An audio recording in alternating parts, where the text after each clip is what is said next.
And I think we are live. Hello, everybody. I don't know if there's anybody actually here yet. There's actually nobody watching currently, but we'll just see how it goes. I put feelers out to certain people that might be of interest for this. Some people, unfortunately, can't watch it live because they are busy with other things, but it will be. There's two people straight off the bat currently watching. That's good. So, hello. Andy Prime's here straight away. Hello, Andy Prime. How are you? Um, we are here. Me and Tony, SoundwaveSG1. Hello. We are here because a certain big company called Sony have just made a couple of drastic things that we're going to talk about. One is the Studio Canal movie library that they have deleted, or deleting. And also we're going to talk about this production of discs in 2028 is not going to happen anytime soon. We've got Marcel. He's here as well.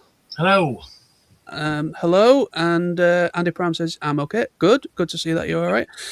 So, I'm going to bring up the initial blog through the PlayStation, for the official PlayStation thing. So I'm bringing up the official blog, not from a different company for IGN or whatever like that, because I don't want a biased one.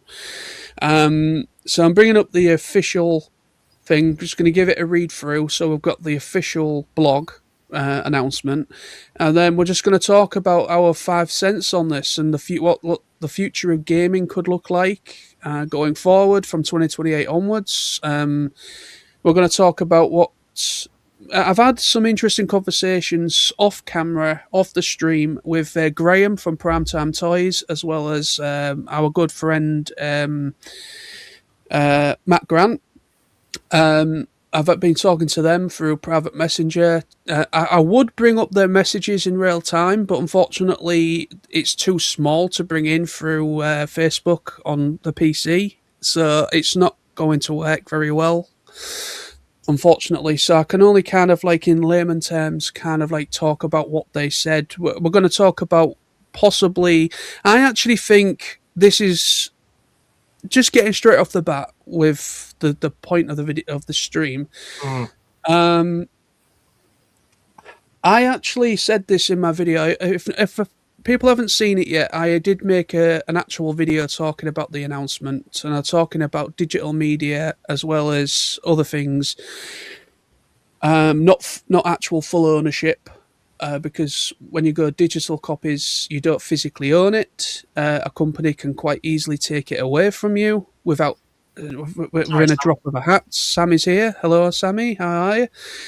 I made a video talking about my initial thoughts, but I thought it was just good to bring on another fellow gamer as well, which is Tony. And I know, Tony, obviously you're not an actual PlayStation owner, but you do own an Xbox.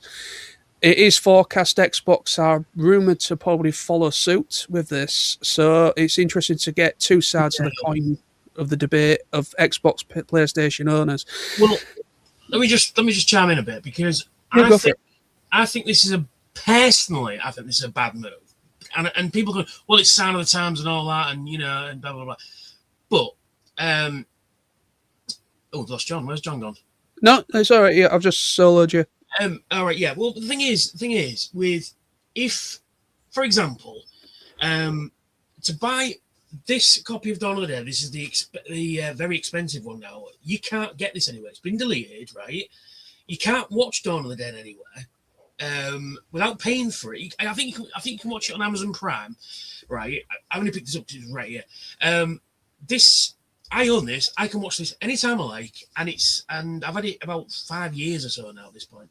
So I can watch this anytime I like, put it in the player, sit down, 4K, fucking fantastic, right?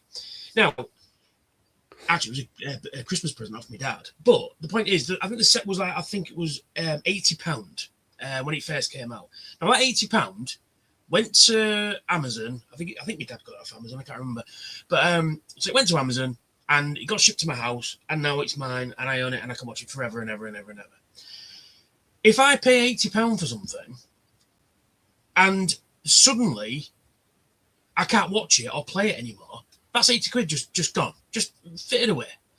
You know what I mean? Yep. That's the bit I hate. And the other thing I hate about it as well is, so we're talking about a game disc, right? So actually the disc in the player. So back in the day, you'd open your case up, and you'd have your instruction booklet, you'd have your sometimes like art cards or stickers, or something about, or a map of the game thing. They've got rid of all that, so it's just a disc. Okay. So now, not only so the manufacturing of these, so the company that make the cases, the company that print the labels, the company that make the discs, prints the books, all that sort of stuff. Now you've just eliminated thousands of jobs, plus the distribution, plus the getting them into stores, plus all that sort of stuff, right? So you've eliminated all of those jobs by not producing the disc. Okay, so also a disc. Say this game costs £60 or $60. So you've got something physically in your hand. It's yours. You can play it anytime you like. Okay, brilliant. So but also as well, right? Sorry, it's making me rage. So if you're not selling a disc at £60, then why do you want to charge me £60 for a digital copy? Right? Okay, you could have DLC, fine, and okay, and sometimes, not always, but sometimes, if it's a reasonable price, I will pay £5, £6, £10 for an extra map or something like that, or an extra bit of story beats and stuff like that. Fine, that stuff, that I'm okay with that stuff, right? Because I have the main game, right? Even though 9 times out of 10, most of that's on the disc anyway, and you've got to go through a paywall. Fair enough, they've got to make some money. I understand that. But at the same time, though, is if you're paying £60 and you've got nothing to show for it, and then all of a sudden, when in 10 years or 5 years, PlayStation 6 comes out, and then, or PlayStation 7 comes out in this case, and then they turn the servers off, now you can't play that game. They decide, oh yeah, we're not doing that game anymore. We've lost the license for Alien, for example, and you can't play that game. Yep. That's 80 quid gone. Yep. Also, I know people. I mean, there's a lot of gaming historians out there and gaming collectors. So you've just robbed future gaming collectors of collecting physical games as well. Now, like I say, not necessarily going to be worth anything in the future. But the point is, sometimes it's not about how much they're worth. It's like, oh yeah, I played this as a kid. This was a great game. And then you can put it on your machine and play it. Now, the other side is, backwards compatibility, that's different. So if you've got a PlayStation 5 or a Switch or an Xbox, whichever thing is, and you want to play a 360 game or an Xbox One, an original Xbox game, or a PlayStation 1 game, that is fine. Pay some money and you can play it digitally. That, again, no problem with. I know it swings and roundabouts and it's kind of I'm aiding thing, but you can't readily go out to a store and necessarily go out to a store and buy the original Resident Evil 2, for example, on PlayStation 1. So if you pay £10 and you can play it on your machine at home, fucking great, you know. But if you've robbed the, I mean, I'm sorry, John, I'm going on a bit. I do apologise, but no, it's fine. And the thing as well is, how many times, be it a game, be it a movie, be it comic book even, and how many, because comic books will probably go digital as well, right? So then how good is it?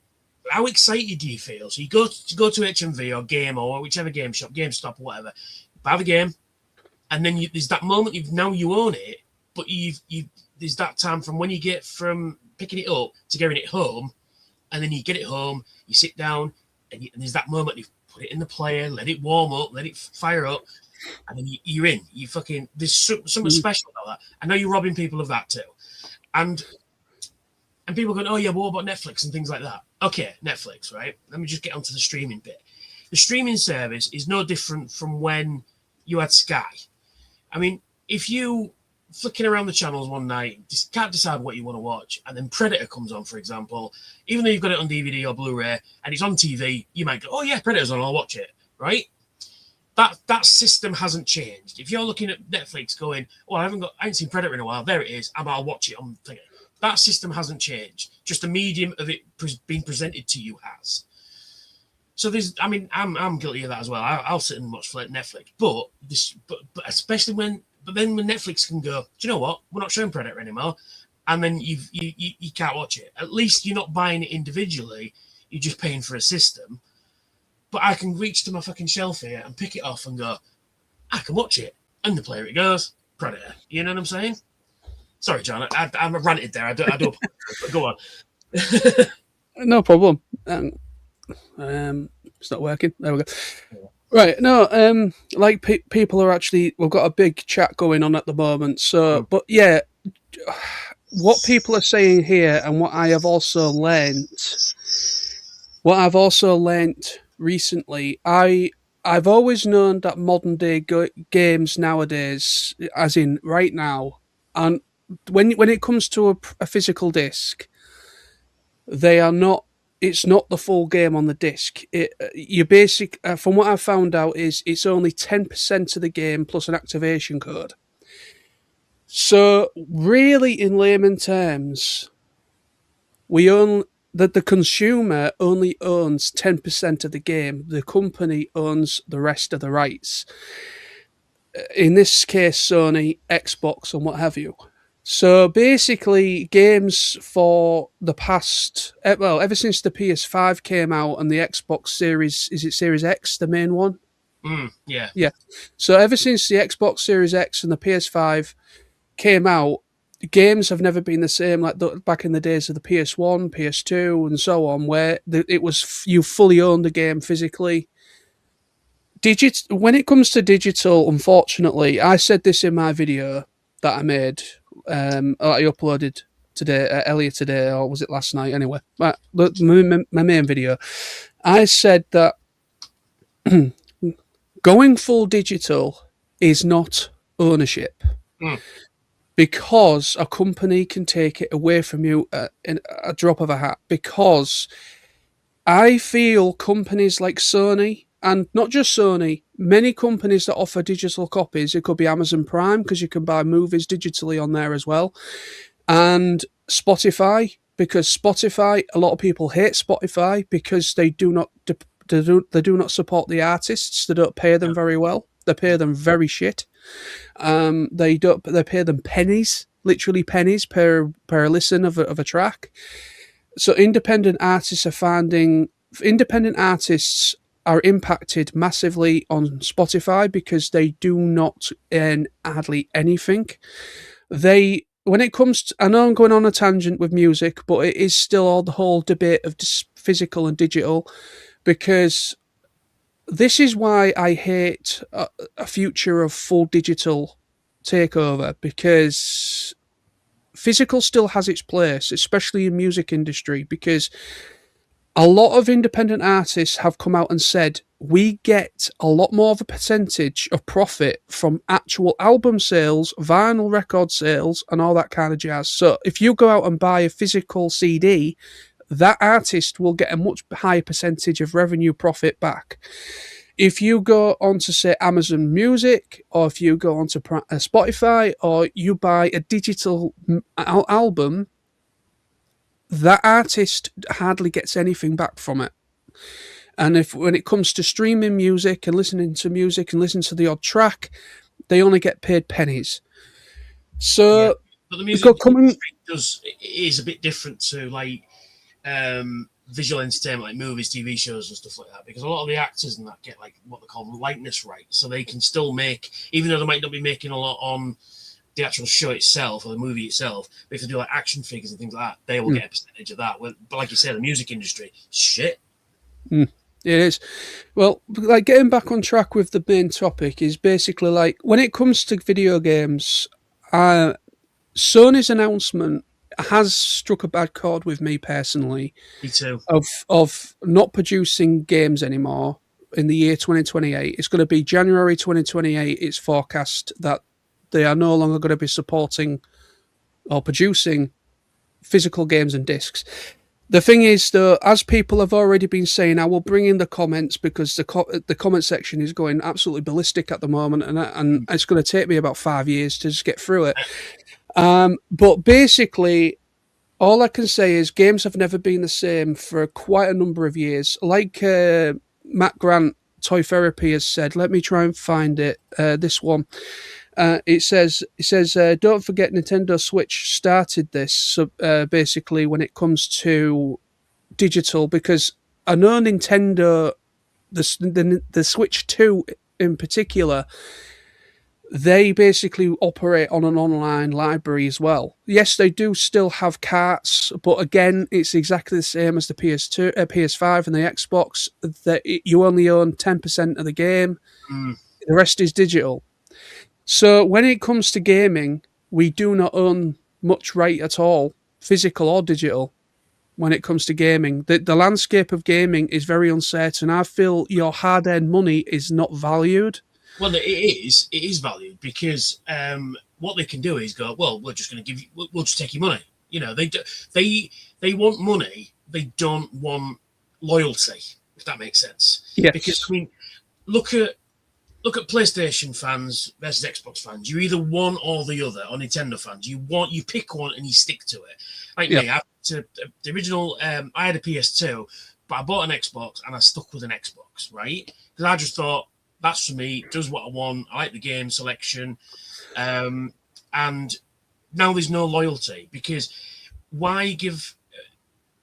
Because, you know, I mean, each individual has their own thing. I mean, I know people have got everything, but there's that brand loyalty to a video game system that you don't necessarily have with movies, because music, you can like 5 or 6, 10, 100 bands and have all the albums from those bands. Like movies, you could be a George Romero fan, or a Sam Raimi fan, or a Spielberg fan, and still have all of those movies. But when it comes to gaming, you pick, because it's an expensive hobby, let's be honest, you pick one or the other, don't you? And then by doing this, you eliminate it now. Because I think if Xbox and Nintendo are smart, they'll go, we're not doing that. And then they'll get all those customers that like to buy physical discs will migrate to those systems. Whereas then it'll leave Sony fucking in the shit. They'll go, oh dear. But the problem is, though, unless they go back, the damage is done, and they won't, and they'll fold as a company. I mean, look what happened to Sega. You know. Yeah. Right, let's get through these comments because there's a lot of them. So we've got Andy Prime. He says they'll be idiots if they do carry through with this. Agreed. We've got Silver Moon. Hello, Silver Moon. Oh, hello, Real Sam. Real Sam's here. I've already brought that one in. Sammy says, it's no joke that Sony are committing a severe act of self-mutilation by doing this. Yeah, just before we go on, John, but don't forget, see, this is the thing that gets me, because I'm a big movie fan as well. I've got a massive selection of it here. But Sony invented Blu-ray. Now, if Sony stopped making discs, they might stop making Blu-rays as well.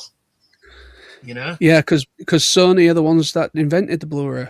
They did, yeah. And there was another company. Was it Pioneer? HD DVD, yeah. HD DVD, and that one didn't work very well, and Blu-ray took over. So yeah. The only other one that I don't think they've got the rights to, is it 4K? No, they don't have any rights to 4K as a rule, but that means, but like I said, I don't think it'll affect the movie industry to a certain extent at first, because a lot of companies will buy Blu-rays in bulk, you know, massive bulk to make all copies and stuff like that. So, but it could affect in the future, is what I'm saying. Sorry, John. Yeah, I mean, at the moment, it is just looking like games. They haven't said anything about movies. They've just said about games production. But it's because if they, like I said, if they own the patent for Blu-rays, they can go, right, we're not making any more Blu-rays now. So then movies will have to, go, shit, what do we do? You know, do we make, in this day and age, do we make another format, or just fold, like, you know, because it's a knock-on effect, isn't it? It's, you're not only stopping gaming, you're stopping movies, because don't forget, Xbox games use Blu-rays too. You know what I mean? Yeah, because Blu-rays, that can hold more capacity of data. and 4K can even more, because just to put this into comparison is the game Cyberpunk 2077. I had that for the PS4. It was not the full game because for some reason Sony said the PS4 would not be able to handle Phantom Liberty as well, which is a DLC. So I had it for the PS4, and it came on 2 discs in order to install the game. Yeah, Red Dead Redemption's the same, yeah. And I have rebought it for the PS5, the Cyberpunk 2077, and it's only on 1 disc, and it's a big capacity game. And I also got the Phantom Liberty DLC as well, so that I've got the full game now. But yeah, it just goes in to show you just how much more data the 4K disc can hold over a Blu-ray. It's quite eye opening. But anyway, so we've got Matt Grant says, remember that game CD only started start the install, and the rest is online. So like I just said earlier, it is literally just an activation code and about 10% of 10% game. Marcel's here. He says, with PlayStation Plus, you know that you actually rent games in bulk.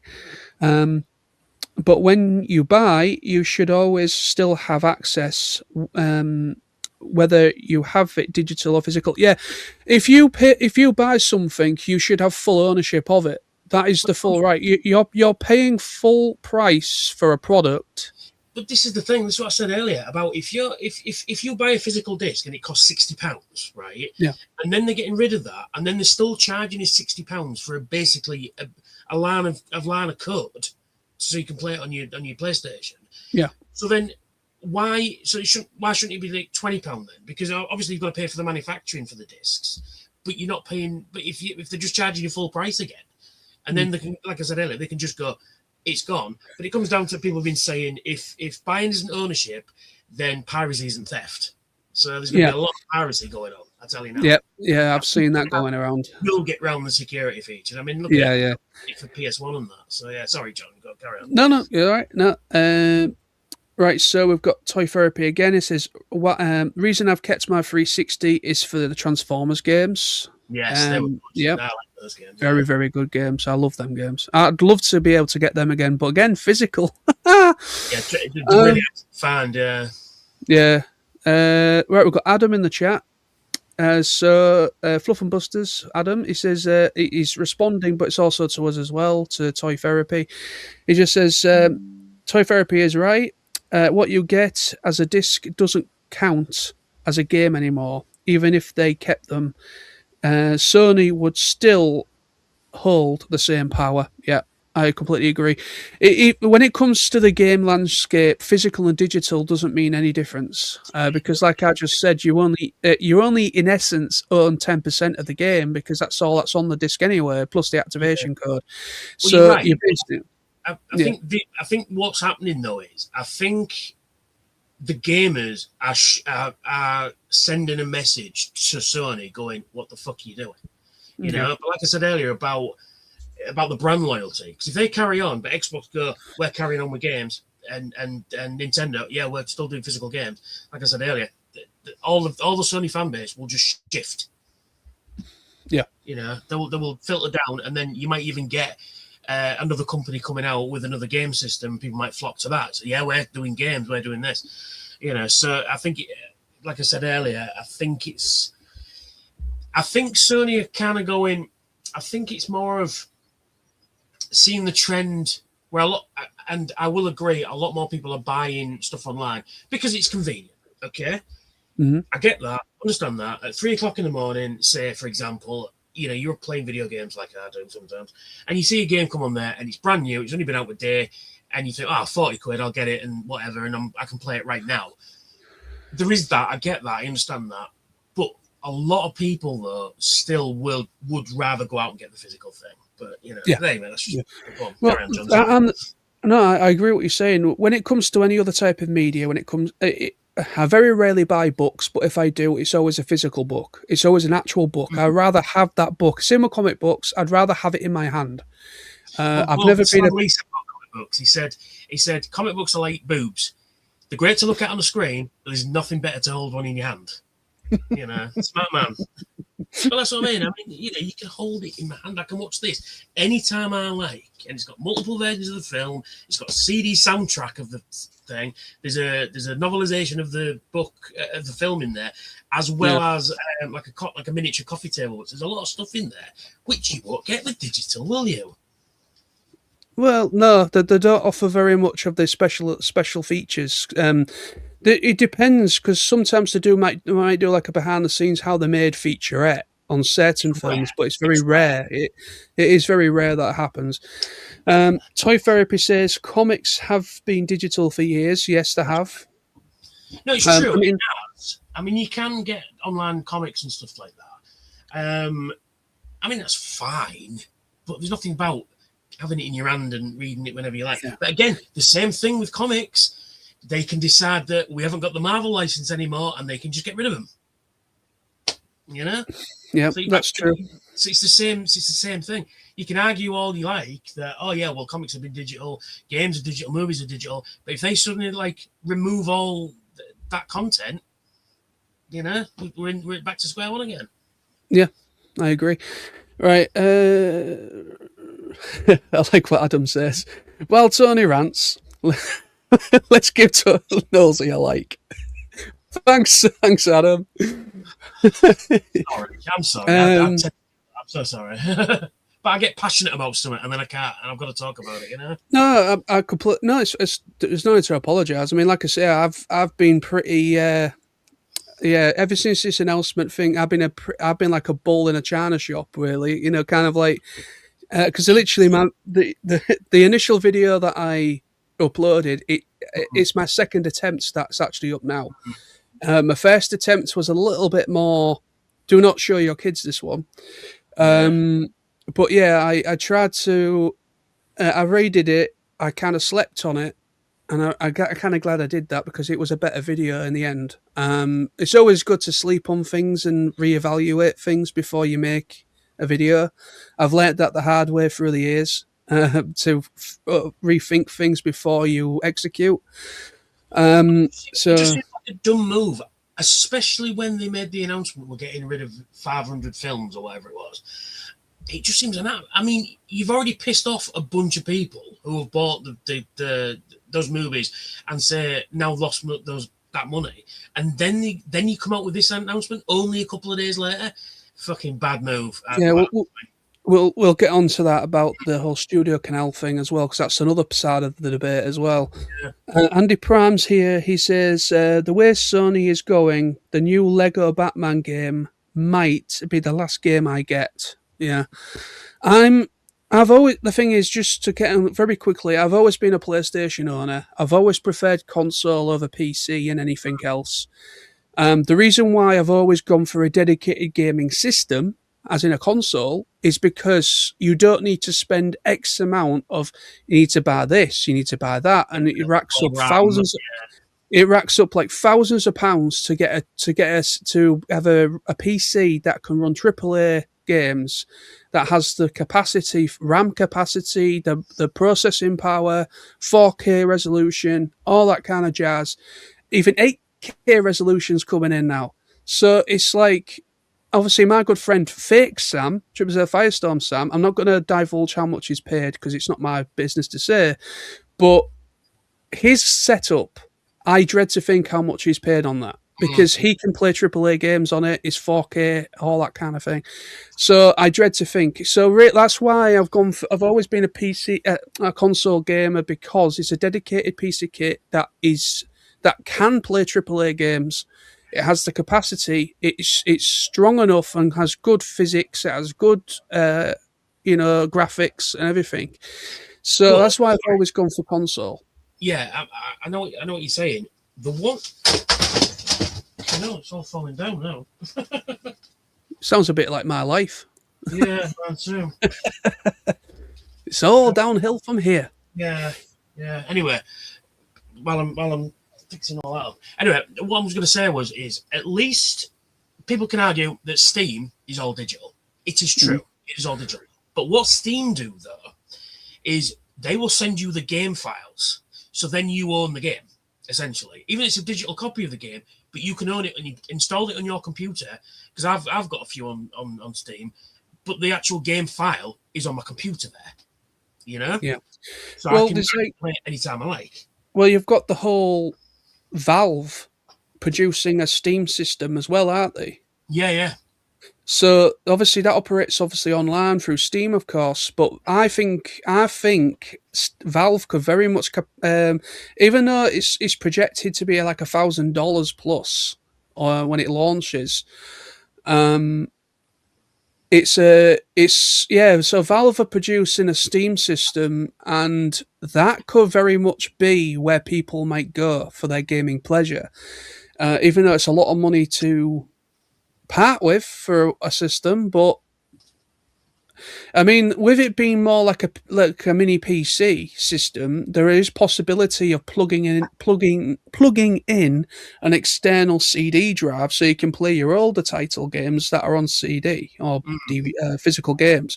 You could play your old games if you want, if you have that capacity of plugging in external drive, disk drive. But yeah, I think Valve could quite easily. Yeah, I think Valve could. I think Valve could be the console killer. I really do. When it comes to like Sony and other stuff, because I've heard as well rumors as well that Xbox could be following suit, and I don't know how true that is, but Xbox are looking like they're going to be going. I think Xbox are exploring cloud gaming for the next version of the Xbox. Yeah, but I think if Xbox are smart, they should keep well away from this, even not make any announcements at all. Same with Nintendo. They should keep stum, essentially, because if they start putting their hats into the fucking ring, it's going to piss off every single gamer, not just PlayStation gamers, but every single gamer. And then people will just go to retro consoles and just buy retro stuff, you know? Or there'll be a lot more homebrews as well, you know, for retro consoles, because there's a lot of people that like making homebrew Nintendo games and Game Boy games and things. So if this happens, there'll be a massive surge in homebrew stuff, I'll tell you now. Yeah. All right. Sammy has a good point. It just says digital rightly has its place for sure. Yeah, it does. But there's always the worry that full digital could mean you never know how long you have the thing for until it's gone. Yeah, True. yeah. There's that. There's a lot of uncertainty with going fully digital because, as we've just explained, you don't have ownership of it. Like I say, you don't have ownership of it. So if it's say they release a game, in this instance, we're talking about Sony gaming. So if they release a game and it doesn't do as well on launch, it's a failure for them as a company because it's maybe a game, a AAA title, and it fails. A lot of games do not work. When they first come out, there might be a lot of problems with the game, or it doesn't perform well when it comes to sales. They could quite easily shut down the servers. They could quite easily delete it from the PlayStation Plus. You've lost your money. Yeah. Add to that, it could be a licensed game. So it could be Alien, for example, when you can see it. It could be Alien or Batman or something like that. And then they could lose the license to those characters. Same thing. Gone. You spent 80 quid. At least if they lose the license, I can still play the Batman games or Alien or whatever. Like, and so it's the same thing. So even if the game does exceptionally well, you could play it for a year and then they lose the license. Yeah. And it goes to Xbox, for example, you know, and then you knack it. Yeah, and Sammy just goes on to say, and you never know if you can get it again. Yeah, that's true. That's it. At least with retro consoles, at least you can either troll eBay or go to CEX or go to a dedicated gaming shop. There's a great one in York called Sore Thumbs. It's fantastic. And, you know, you can go get your retro stuff. You could probably, right now, I could probably go out, get a Sega Mega Drive and a stack of games. And then it's mine forever until I decide I don't want it anymore. I can sell it on to somebody else. But that I can do with a stack of games. But imagine, like I said, it comes back to the retro gaming market. PlayStation 6 in 20 years, say for example, when it becomes retro again, it's just a plastic fucking brick. It can't do anything because the servers have been well turned off. All the games that are on it won't play because the servers are off. It's just trash, recycle bin. You know? Yeah. Adam has a good point. He says it's a general consensus among tech leaders that we will only rent services slash products in the future, not own it. Well, if that's the That case, then piracy isn't stealing. mhm.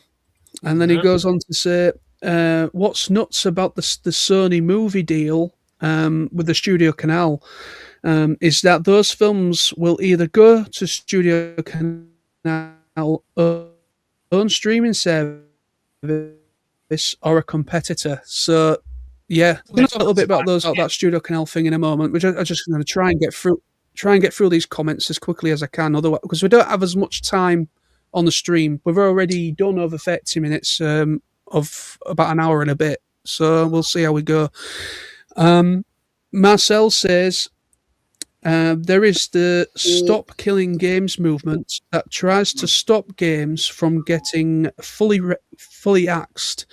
The lobby to get the core game that you buy to stay available because buying should be owning. Yeah, there should be some incentive. I think there needs to be an incentive put in place for a company when you buy something digital, you own it outright. There needs to be some sort of legislation passed through Congress or whatever. There needs to be something passed in order to stop a company from doing this. That's the problem, John. They won't. I mean, I know they won't. The only way you can do that is to go buy the physical thing, like we've been saying. Yeah, because I know. They can the license all they like, but you have the disc and can play it. I mean, but if they, go on. Like I say, you can put your movie on a Blu-ray player and still play it. You know what I mean? But it's just, they're not going to do that. But if there's a lot of noise about it, they just might. Because I mean, at the end of the day, it's this is going to hurt bad. At least initially, it's going to hurt bad. Like I said earlier, people are just going to migrate to other consoles that aren't doing it for the time being, anyway. But go on, John. Sorry. No, it's all right. But no, it's just I see where you're coming from. I mean, physical. I've always said physical is king because even though, I will bring up this little tidbit that I found out, and it was through Graham from Primetime Toys again. He sent me some screen caps that were very interesting when it came to physical and digital debate of why Sony have decided to do this. This is going on 2025 of obviously last year. So this is the data is or the trajectory of physical sales to digital sales. Apparently, it's only something like about something as small as 15% in 2025 bought physical. The rest, 80+% was digital sales. So if you look at it in a business standpoint, you can kind of see why Sony are bringing this forward because they're not apparently there's something. Apparently apparently the sales were very minimal compared to digital and physical. So you can see where it's going. I mean, I get it. The thing is, but if they stop, because I think you see the thing is right as well, right?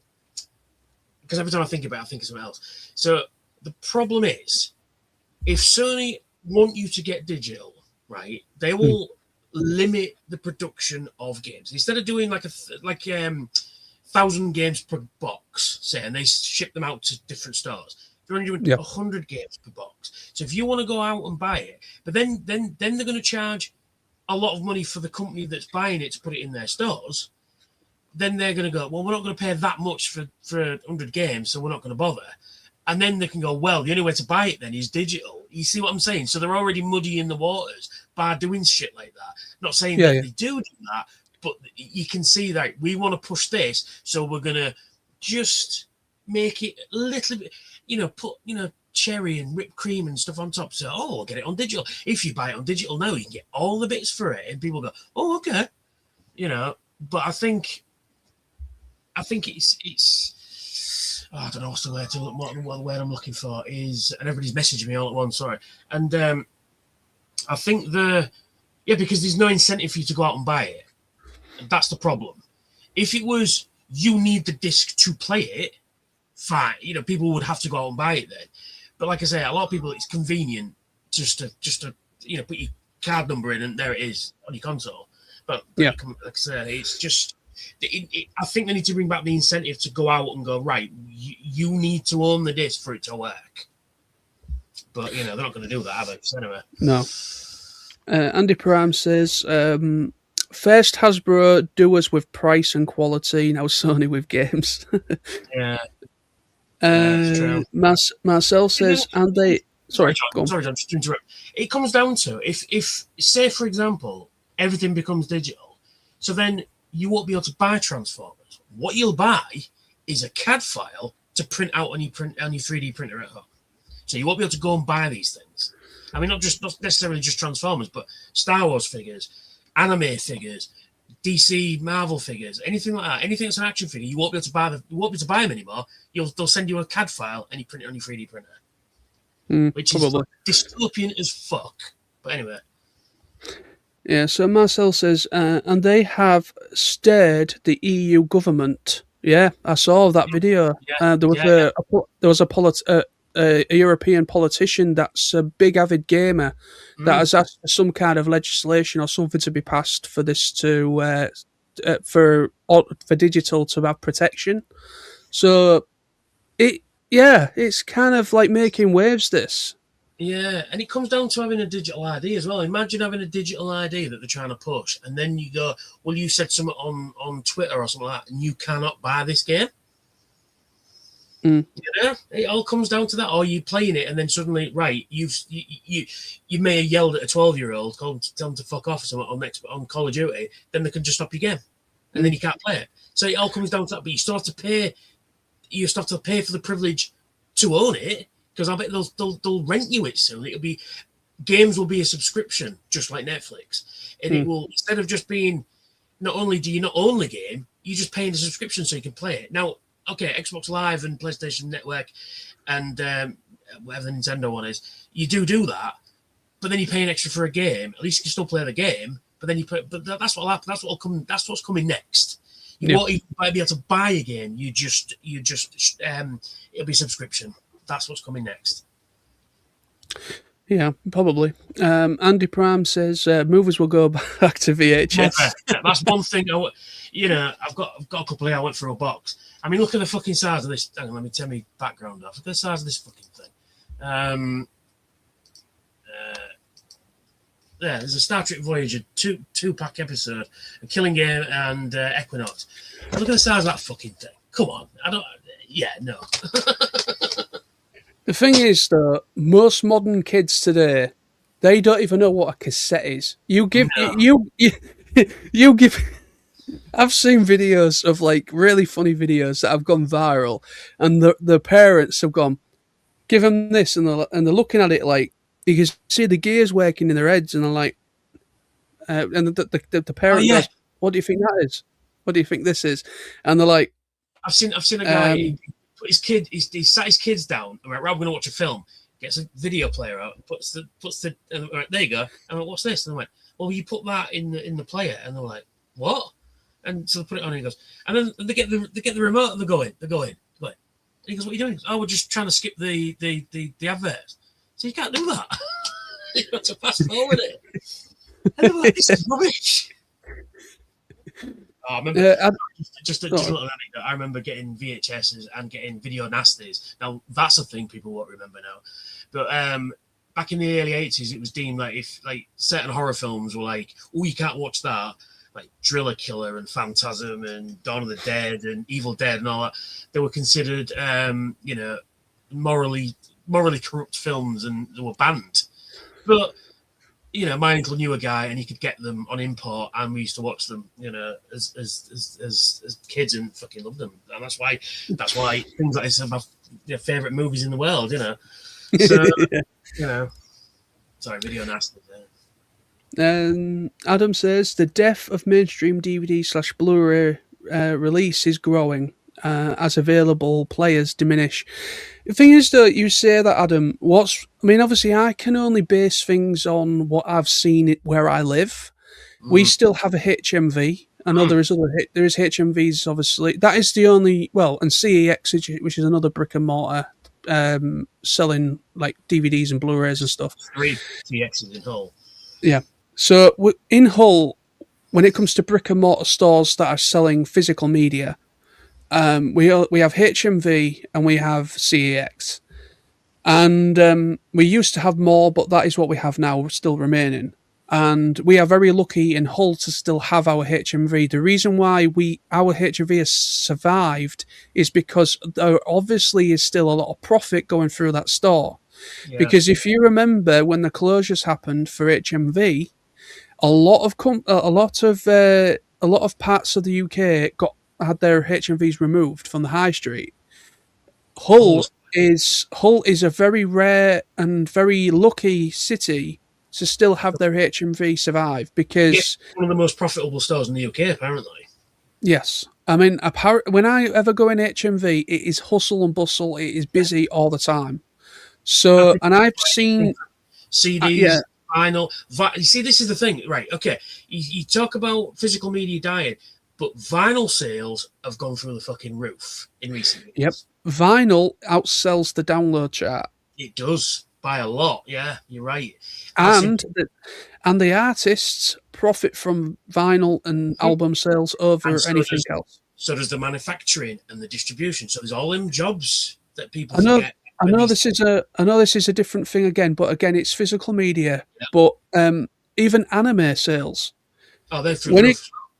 Yeah, like obviously streaming's taking over, like Crunchyroll and High Dive and all the other companies that stream anime titles mainly. And also you've got Netflix as a big library now as well. But when it comes to when all the anime, which is the main distributor for the UK and Europe, for anime titles, so basically I found out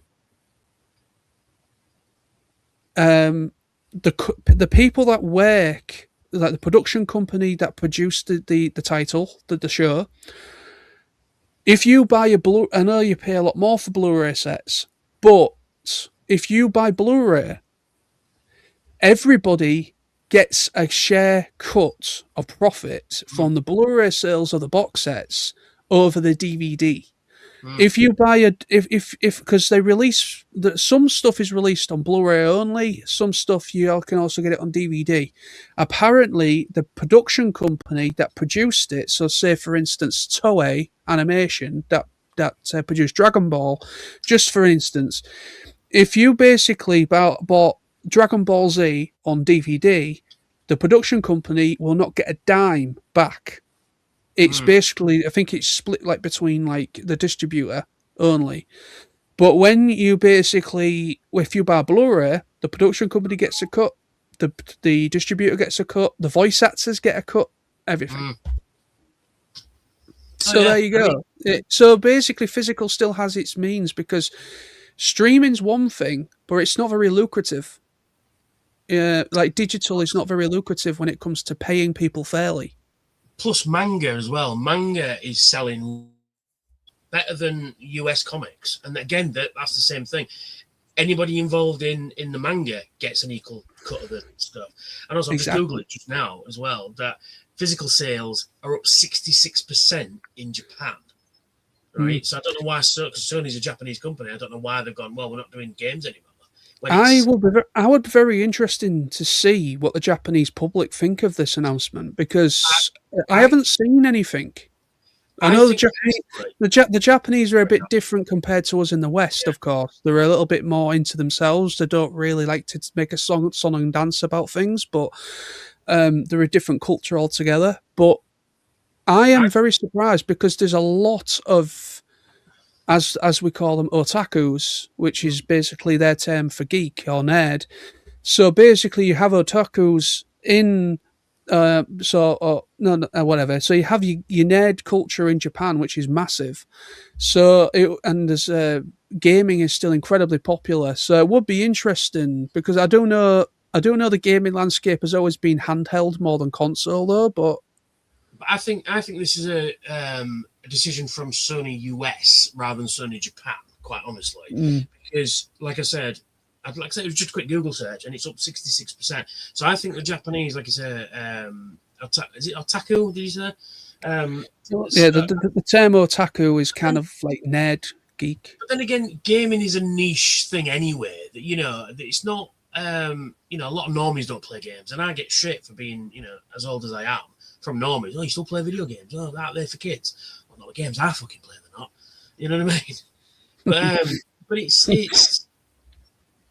because there's something about. I mean, all right, watching a film or a TV show is great and everything like that, and then you can lose yourself in the narrative. Get cool. But there's something about a game, particularly a story-driven game, when like something like Fallout or Skyrim, where you can make yourself the main character. You can make it look like you, and you are the main character, and you're swept up in leveling up and all that. Personal, because no matter how many, because those games play differently however you play them. But my experience from Fallout will vastly differ completely to somebody else's game of Fallout, and that's what makes. Because I like the single player games. Don't get me wrong, I like throwing on Halo and having your Halos and stuff.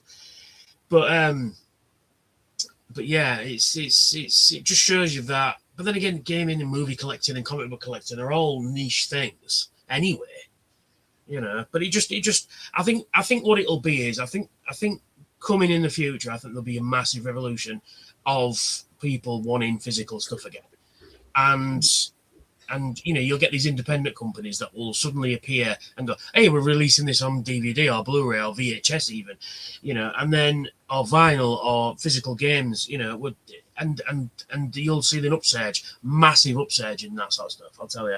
Sorry, John, go on, carry on. Because I'm going to have to go soon. Yeah, because I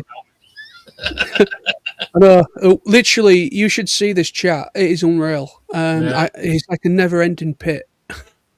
Right, let me get through these as like a quick fire go through of all these comments, because it's not fair on people that I've asked a question or anything like that. And so let's get through them all, and then we'll just continue, because I also want to talk a little bit about if we can, talk about the Studio Canal thing, and I also want to bring up the actual official blog as well, so we get that through. So basically, Sammy says the one thing you might expect towards the end of the decade is the rise of piracy, and we'll start making physical copies of those games. Yep. So I can see that. Ownership, piracy isn't theft. Yep. Adam says DVD won't vanish, of course, but it's already dropping back to one of the two special edition creators like Arrow. Yeah, I agree that they're keeping it alive through those companies. But good luck finding commentaries, extras on their screening services. Non-existent. Well, even different versions of films. And like I said earlier about my Dawn of the Dead set here, there's 3 separate cuts of the film. And a movie fan, that's like fucking catnip. You know what I mean? And you don't get that on Netflix around here. No. Adam says, I hate to say it, but where Sony fans go to, question, Xbox are dying a death, and other consoles might add third-party games, but they will need to be digital downloads. I think he's right. Xbox isn't in a good position right now either, but I think people will go, well, what the only other choice is, if you're a Sony fan and you're migrating, your choices are Xbox or Nintendo. That's it. Or you could go get start on the 3D market and go get a Panasonic 3DO. Why you would, I don't know. But the point is, though, you'll see probably Nintendo will do better than Xbox, but I think the sales could rise quite significantly, because I mean, what's the alternative? You go to Nintendo, but Nintendo don't do games that Xbox offer, for example, and vice versa. So if you're like an older gamer, say, you're going to want games like Red Dead Redemption and Call of Duty and all that sort of stuff, which Nintendo don't usually do. There are on occasion where they did do it, but Nintendo are all like that sort of stuff. And there's fans for both, granted, but you want to play, doesn't it? Graham's here. Hello, Graham's Collect 75. Hello. Hello. Uh, Sammy says the future of gaming really now all depends on voting with your wallets, which means don't give money to people that you hate you. So yeah, I agree. I hate you. No, he's right, and that's just not gaming. That's movies, because you look at all these TV shows and movies that do very poorly, and what's their responses? Well, it's your fault. You didn't come and see it. You're an asshole for not, and you're a bigot. Whatever else they want to say, and people just go, "Well, fuck you then. I ain't going to see your film. I'm not going to buy your game. I'm not going to buy you. I'm not going to read your comic." That's it. Sammy's nailed it right there. Because why should I then? Because look what Kathleen Kennedy said about Star Wars fans. We don't want 50-year-old fans at the galaxy's edge. Well, I'm sorry, Kathleen Kennedy. That is your bread and butter. Let's be honest, right? And don't get me wrong, kids love Star Wars too, but the majority of the fans are the 50-year-old fans that saw it when they were kids and then brought their kids on it, and their kids will do the same thing. Not anymore. Now you've just alienated a fucking huge part of the fan base. And I'm not just talking about Star Wars fans there, but they've all done it. Alex Kurtzman did it with Star Trek, and Gail Simone did it with comic books. And they basically and movies. Like Millie Alcock at the minute as well for Supergirl. I mean, this is not just my opinion. She said it a couple of weeks ago. Well, if you're not pissing off the right people, then you're doing it wrong, right? But why piss off anyone?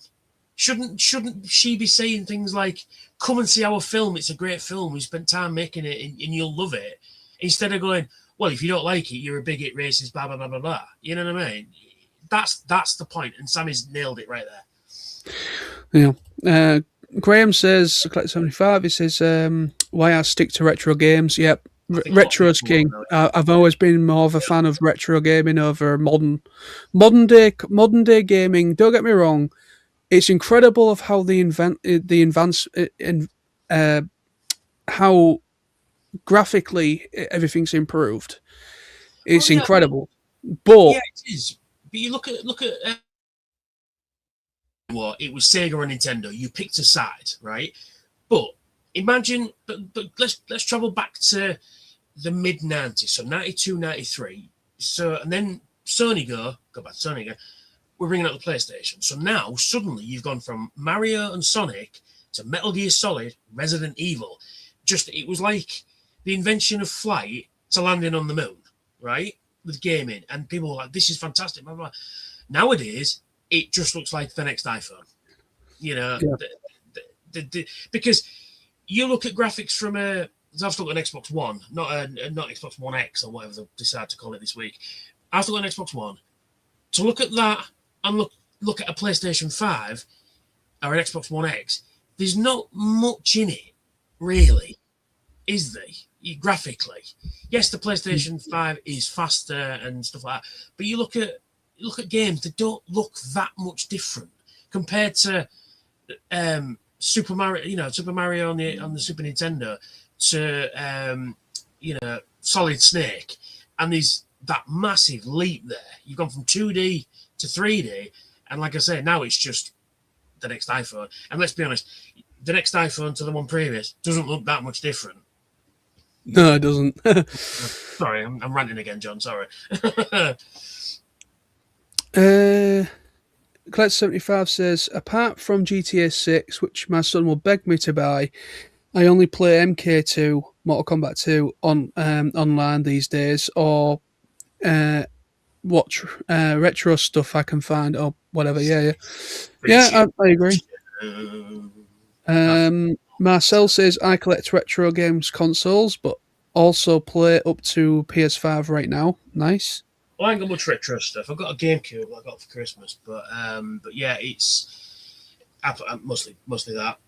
Because I like the games. I feel like Doom. I've got Doom. I've got Fallout 4, all the Resident Evils, Mortal Kombat, Alien Isolation, Red Dead Redemption, a lot of the Star Wars games, Transformers Devastation, which Vince DiCola did the soundtrack to.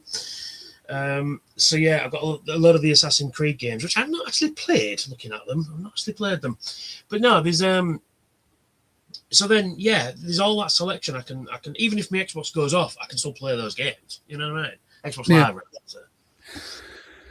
Collect75 says, I only buy films in physical, bought some classics that you can't stream anywhere. Yep, that is the beautiful thing about physical media, because some stuff is only up there for a short period of time, if they are on a streaming service, and there are some titles that they struggle to get the streaming license for, and you can only buy them physically, and they're nowhere else to find in like online space. So, we're all Transformers fans. Go on a streaming service right now, find the 86 movie. Yeah. You could buy it, like digital version of it on Prime Video, of course, but you can't find it. I don't think it's on Prime Video, quite honestly. It was, but I don't know if it is now. I do remember seeing it in browsing, but you had to pay to watch it. So. Yeah, but I mean, you only pay one price, and then you have it forever and ever and ever. Yes. Let's bring out another version. Collector75 says they'd never pass any laws like that, as the government would want you to be forced to buy it again to get the tax again. Yeah, I agree. Yeah, because I mean, there's sales tax, or we call it VAT, don't we? So there is that element to it as well. But I mean, there is tax factored in the price on digital copies. So I mean, swings and roundabouts, isn't it? Yeah. Collect75 says sometimes you can't find a physical copy of your and so you're forced to buy download. That's early, didn't I? If they only send in like 10, 15 copies, 100 copies to a store, and then they sell out, and then they don't send you any more, then you think, well, okay, then I'll have to buy it digitally then. Yep. Real Sam Silvermoon, she says, I agree, Tony. I think that's the reason Nintendo released Pokepedia as digital only. They were testing the waters. The game after this release, Tomodachi Life, was physical and outsold. Yep, because Pokemon fans are the most sort of vicious fans when it comes to stuff like that. They will only get the thing. It's like it comes back to like Pokemon cards. They'll force them to be digital soon. It's like, well, how do you collect physical, non-physical Pokemon cards? I mean, there is a game that you can free, but you can buy packs online. But every time you open a pack, your QR code gives you a virtual pack, which is fine if you sat on a bus and things like that. If you're traveling, fair dues. But yeah, things like that, I don't think will ever go away. But Pokemon fans are, they're pretty. Yeah, we're not getting if it's not a copy. Yeah. Collector75 says, are the days of the video nasties. Oh, we've got a video. Yes, we've got a video. Let's watch that episode of Young Ones of the night. Again, Young Ones is one you can't find to watch stream. I have it on DVD right there, but Yeah. Adam says, while we can mock younger folk for not knowing tapes and VHS, did any of us actually know / how? Yep, I know what the 8-track is. Yes, my dad had a massive collection of 8-tracks. Yes, I never bought one because I think they were out of print because back when I were a wee lad, we had cassette tapes and CDs were just coming out. 88, I think CDs came out. I think Level 42 was the very first commercial CD you could get, and I can't remember what album it was. But yeah, it was Level 42. Although, interestingly enough, in the original Star Trek, the episode I Mud, Scotty goes to is in a laboratory, and in the back, in the background on a shelf, there's a thing what looks like a CD. And that was season 2. That'd have been 67. Sorry. So yeah. So it could have been just a coincidence, but it was about the right size and shape. Yeah, I mean the thing is, though, in my family, my dad has always been into his tech, his old tech, retro tech, as well as it doesn't really go into like the newer stuff now, but through my dad, I know of the 8-track. I've always known about the 8-track, but obviously we never owned an 8-track because the cars we had were cassettes. So the cars my dad owned when I was here there were cassette stereo systems, and then it became CD. We never actually had an 8-track per se, because obviously the cars we had were newer at the time when I was a kid. So I am aware of the 8-track. I'm aware of VHS, of course. I'm aware of mini disc. Remember mini disc? Great. They had a great sound. Yeah, tapes, cassettes, like I said, CD. I'm also aware of Laserdisc as well for movies. There's a thing of people going, oh yeah, well they'll all go obsolete in the end. I said, well, yeah, that's what happens, because right, okay. Do you know the story of why VHS beat out porn? Betamax, because it's because of porn, right? Because VHSs were easy to produce, cheaper to produce, and the porn industry went for VHS, and that's why VHS became the standard for so long, is because of porn. That's 100% true. 100% true. Well, Grace, you heard it here first. I'm waiting with popcorn for you.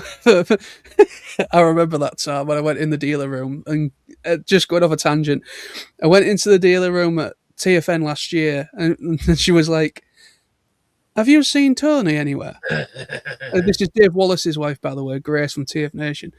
And she was at a desk behind the merch stall, and she's like, "Have you seen Tony anywhere?" And I went, I've got a beta, I've got a thing to say to him." And I went, "I haven't seen him at all this morning yet. It's probably hungover," which is probably true.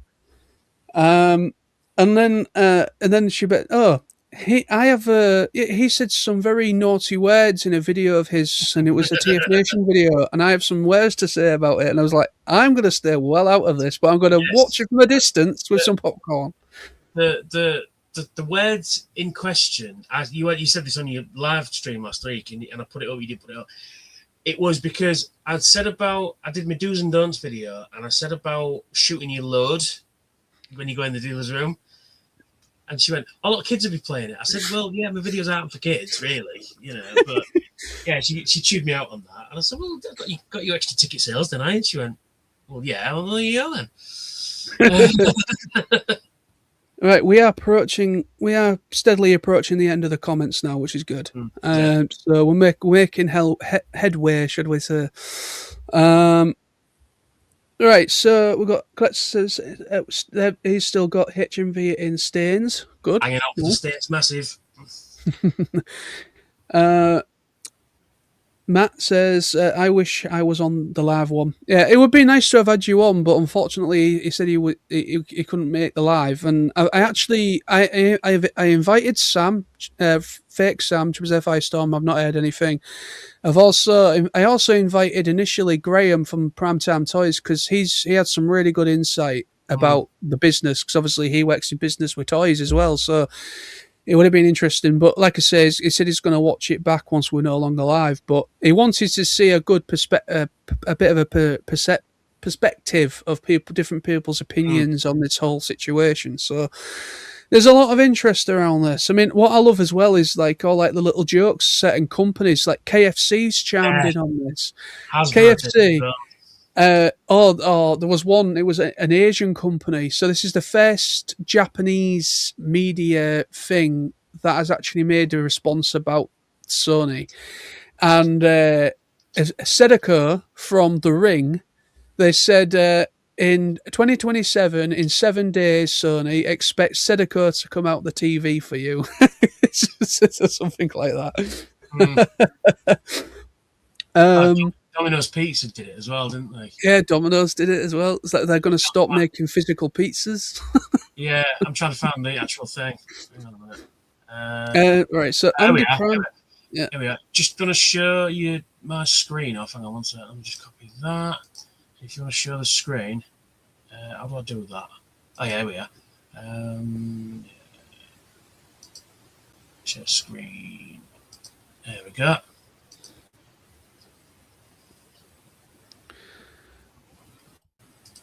You got it? Okay. It won't let me do it because I've already got something primed up. Oh, right. Let me move one. There we go. There you go. Got it. Yeah.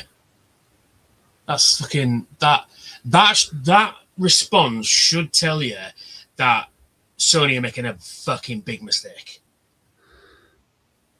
Yeah. Oh, You know, if other companies are mocking them for it, I think that's a bad move. I agree. Yeah. It's quite amusing, isn't it? It is, yeah. So if things like that are happening, then Sony should be going, hang on, this might be a bad move. See, the thing is, as well, is, like I said earlier on, is the fact that they announced that they're getting rid of the movies, then this statement came out. Doesn't look good for Sony, does it? It doesn't, no. All right. Andy Prime says, I have a few DVDs that have been cancelled and haven't been on streaming. Yeah, there's some stuff that the rights to those. There is some, like, even with anime. I have some anime box sets that are behind me right there that are basically out of print. So the license has been lost because the original company that dubbed it is no longer about. So the rights are like in the ether. Just shit. I'm doing a U. Yeah. But yeah. So basically, so yeah. So this is why physical is important, because it is. I see physical as preservation of art, because it's Star Wars being an example of that. Sorry, John, but Star Wars being an example of that, because if you've got an original VHS of the original versions of those movies, how many times has George Lucas messed with it before it went on? I mean, the only version you can watch of it now, I'm talking the original trilogy now, is the Blu-ray release that came out, is it 2010, 2011? Which I didn't buy. A lot of people didn't buy because he fucked with them yet again. Yeah. You know, adding extra rocks around R2-D2, adding a bigger door, and then the whole Darth Vader going, no, you know, which ruins the fucking scene. So the only way to watch those versions of the original Star Wars movies is to own them on fucking DVD and VHS. Although apparently, though, for next year, they are releasing the uncut original versions at cinema. Now, I'll believe that when I fucking see it. Oh, as well, coming to physical media, just, sorry, John, before I go on, is a lot of the times, bits are cut out, and then it says, you know, I don't remember that scene. They've added an extra scene, or they've deleted a scene because it has somebody smoking in it or taking drugs in it, or whatever. Or they might have a racist comment in it, for example. But that ruins the film, because that's what the film you're watching is all about, you know, that sort of thing. So, again, physical media, they can't do it. If you already own the movie, they can't alter it, you know? Yeah, I agree. I mean, I will be honest with you when you say about that. I prefer the original trilogy Star Wars films. You know, before, as you said, Lucas tinkered with them. I do, to a certain extent. There are some things I do like. Now, the bits I like that he messed with is Cloud City. That I will accept, because Cloud City looks great. You know, the extra scenes of the ships flying around and the windows in the back, it made it more fluid. And Tatooine, when they're walking around Tatooine, see spaceships flying around and all that sort of stuff, makes it a little bit more alive than what it is. Other than that, leave it alone. Yeah, sorry. No, I mean, I agree with what you're saying, because there's like one scene in particular that I really hate, and they redid with the re-releases, or the whatever, and it's when Jabba the Hutt's in it and Han Solo walks around it. In the original, he just walks around him, but they made it look like he stands on top of his tail and goes over him, and you look at that and you're like, oh my god, that's terrible. Yeah. And they keep redoing it, and every time they do it, it looks worse than the time before it.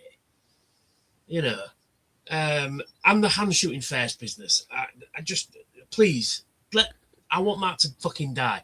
The reason the original scene plays better is because at that point you don't trust Han Solo, because he's already, you know, he's a boisterous and he's boasting, and can we trust this guy? And even at the end, when he gets his money and leaves, he's a fucking bastard and fuck off then. And then he redeems himself, doesn't he, by showing up and blowing up the shit, the TIE fighters and that. And it's like, yeah, but at that point you don't know. Is he going to sell them out to the Empire? You don't know. He owes money all over the place. You don't know. And that's what makes such a good character. But when you get rid of that, it ruins that whole air of it, even though you've seen it 100 times. But if somebody's never seen it before, well, can we trust this guy? Is he a good guy? is he going to sell us out? Are we going to get out of that situation? So that mystery's gone because of that hand shooting first business. Yeah. Sammy says the one thing we always forget is what goes around comes around. Media formats fade out 1 minute, but they found a way back into modern day, which is true. And with look at vinyl. Yeah. Vinyl was seen as a dying format, and now it is one of the most popular formats now. There was about 10 years ago, there was like one company still making vinyl because it never really went away. It just became sort of less popular, and it's sort of become like that. Again, it comes down to presentation, because it's not only are you buying the thing to listen to, but when you open a vinyl cover, you've got photos of the band, you might have some artwork if it's a metal band usually, then you've got all the lyrics to the songs, you've got, and it shows you, like I say, extras on a DVD essentially. You might have all that extra stuff. You might have a poster that comes with it as well of the band, and you don't have that with digital. No. Adam comes back saying, John, congrats. You can now show off that you have conquered the comment section. Rich is here, Autobot. Hello, boys. How you doing? And he just goes, hand shot first. Yes, he did. He didn't shoot first. He's the only one to shoot. Oh, well, right. So now we've got caught up with the chat. I'm going to finally bring in what it was intended to bring in, which is the blog. So, right. But I had to show it. Sorry. Yeah. No, that's fine. All right, let me bring this in, because this is what I was going to bring this in much earlier, but anyway, better late than never, I guess. But anyway, so this is the original blog that came out on the 1st of July 2026. So it just says, so basically this has been known for a lot longer than when it's actually been making the rounds, because I've only known about this within the last two or 3 days. Yes. But it's actually been known since the 1st of July. But anyway, so basically physical disc production ending in January 2028 for new games releasing on PlayStation consoles. It says, in response to shifting trends in consumer preference, new games will be released on PlayStation Store and at retailers in digital formats only. It says, as consumer preferences and the broader entertainment industry continue to shift away from physical discs to digital physical game disc production for all new games releasing on PlayStation consoles will be discontinued starting January 2028. Following this date, new games will be available on PlayStation Store and at retailers in digital formats only. So they are still kind of releasing them, but it's just a code in a case, which is ridiculous. Yeah. The transition has no impact on games that are already released or will be releasing prior to January 2028 in disc format. This is a natural direction for Sony Interactive Entertainment to adapt to consumer trends as the general preference for digital media significantly outpaces physical discs. This transition will enable us to align more closely with how most of our community prefers to access play games today. We'll continue to prioritize our resources to drive innovation in how players can access games and provide choices as to where players prefer to purchase new games. Whether that's at retailers or PlayStation Store, we remain committed to delivering a world-class gaming experience to our fans, and we thank you for your continued support. No, and that's the whole blog. That says to me that at the end, to me is we're doing this tough, essentially, and it's like, continuing trends that you've set out. You've made this possible, Sony. You have done this on purpose. You have done this by offering digital games easier. Like I say, at 3 o'clock in the morning, you can't find an open game store to go get the latest game, can you? But if you sat there and you're late at night and you think, it's come up on there, I'll get it.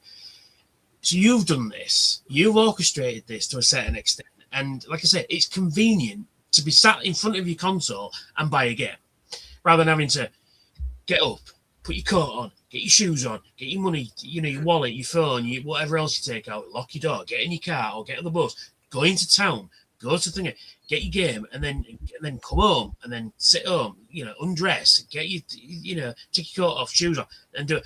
And you can be playing a game in what, 2 minutes, 5 minutes, or however long it takes to install. So you've eliminated that out of it, which again is fine to a certain extent, but you've orchestrated this, Sony, so you can go, you know what, we like I said, it comes back to the whole thing of we will rent you the game instead of owning it. And then when you cry foul, it's too late now, Sorry.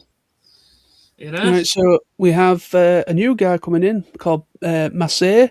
I do apologise if I'm messing it up. It just says, dudes, totally bogus, dude.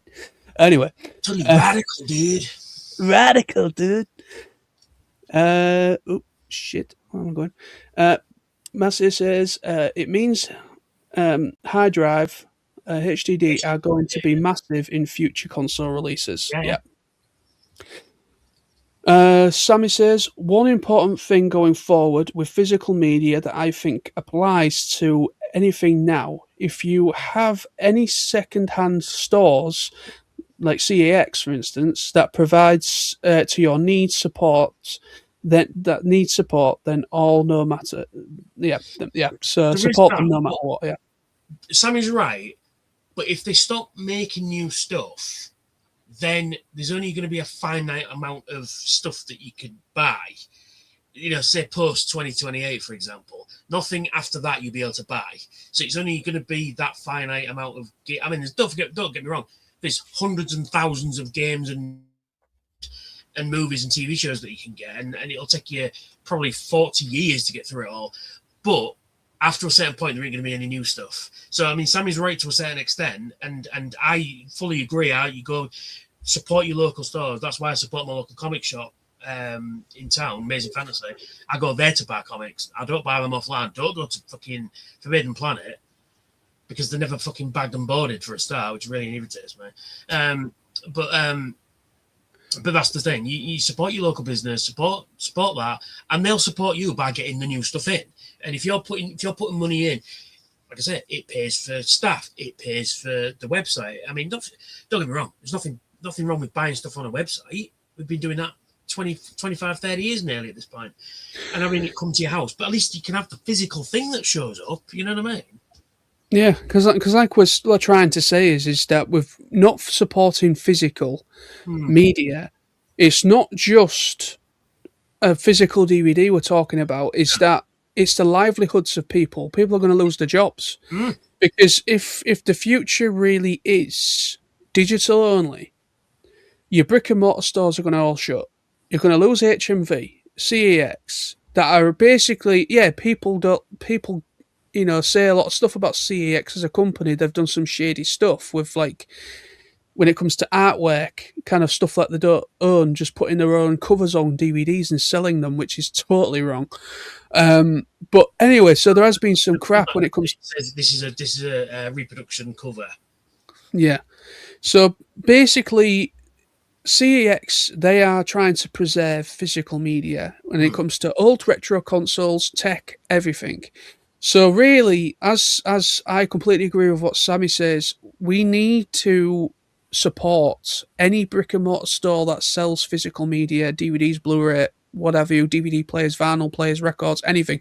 We need to support those because otherwise we're already seeing a shift on the high street anyways of so many companies or businesses going out of business because online is taking over, like Amazon shopping and all that. There is that, but there's also the element of our British government taxing companies to high heaven and can't afford to pay staff and stuff like that. So there is hand in hand. So if you're not supporting the store, they can't afford to put thingy, but then the government are putting so much tax on everything right now, it is hard to start a business, let alone and that goes to hospitality, like pubs and stuff, because they're charging so much tax.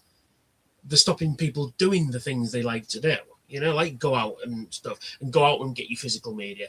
So they're stopping all that. So it's hand in hand. But sorry, go on.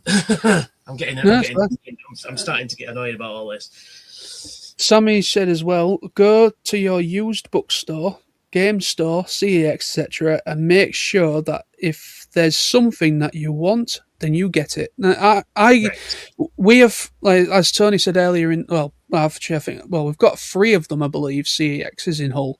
Yeah, there's one in St Stephen's, there's one on top of Whitegate, and there's one in Bransham Centre as well. Yeah, there's one in Prospect Centre. Yeah, Prospect Centre. Yep. Prospect Centre, top of Whitegate, and Bransham Centre.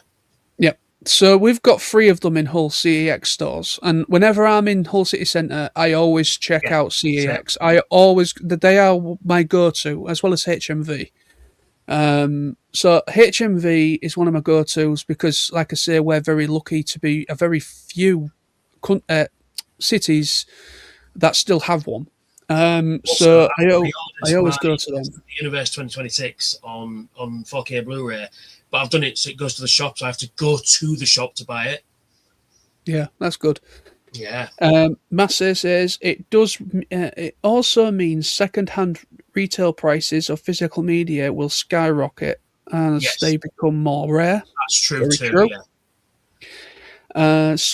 Sammy says, hell, even sites like eBay are always going to provide your needs. Yep. But like what May said just now, everything's going to go through the roof, going to skyrocket, because like I say, to get that set of Dawn of the Dead I keep showing is it's quite a rare set now, and it's going for a lot of money. Yeah, I've seen it go for. I was just curious. I've just put it into eBay the other night, and that particular set with all the extra cuts of the film, it's going for like $250 on eBay right now. So you know what I mean? I mean that's just a collector's edition, and before this has even started. But I think this is a wake up call for everyone to show that there's going to be a lot of people still wanting physical media, and I think it's going to be a wake up call not only to everyone to go, oh shit, we need to preserve this, but to Sony to go, oh shit, I think we've made a mistake. Especially when, like I keep saying, but especially when they've gone, oh, we're getting rid of all these movies that you paid money for. Tough luck, you know. And then announce this. Like I say, I was going to get a PS5 this year because of Resident Evil 9. I'm not going to now. I'm going to stick with my Xbox because they've kept quiet, rightly so. Like Nintendo, I've kept quiet. I've kept well out of this situation. Now, I think if those two companies are smart, they will not even go near this, I think. I mean, I'm expecting a statement. I am expecting a statement from either company, though. But I think if they're smart, not even fucking go near it. Because then it'll just show you that, well, either they're going to... Two things will happen. Either they'll follow suit with Sony, not produce any games anymore. Or they'll go, do you know what? As a fuck you to Sony, we're going to carry on the way we're going. And I think that's probably a good thing. Yeah, I completely agree. I mean, going total digital leaves a foul taste in my mouth. It really does. I mean, I understand other sides of the debate is a lot of people say is it's the future. You know, you need to welcome the future. You need to welcome change. I'm like, I don't have to change anything. I stand by physical media because it's preservation of that thing.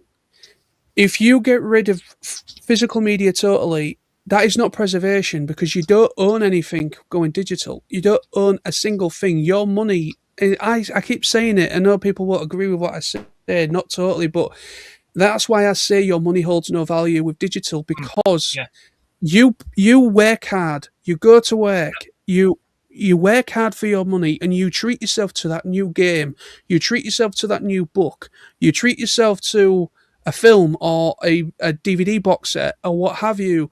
You treat yourself to that because you've saved up for it, you've worked hard for it, and you buy a digital copy of those things rather than physical. Where is it? It's gone because that company's gone. That company's deleted it or something's gone wrong with it.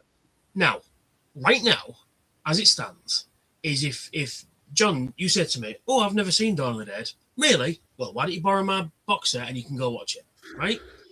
Now, do you remember, I think it was when, so we're talking about 2018 maybe, or whenever it was, whenever the PS5 was coming out and the Xbox One X was coming out, when Xbox went, well, when you can't share games, right, with people, and then Sony went, "Oh, here's how to share a game," and they passed it to each other. In that, do you remember that? Mm-hmm. So now they're going to get rid of that, and it's kind of like, what? You just said a couple of, because, like I said, once you buy it on digital, there's no way I can share it to you, is there, John? I can't go, No. check out this game. This is fucking brilliant. Here's my code and here's my log. No, that's just not going to happen. Whereas I can go, oh, you've never played Alien Isolation? There you go, John. Borrow it. Put it on your system. Well, that's the thing we've got. That's also the thing with Sony announcing going digital is you can't share games with your friends anymore. Like like you used to be able to. So the whole idea. I've said this in my initial video that I uploaded to my channel. If you haven't seen it, go and check that out as well if you want to. But in that video, I said.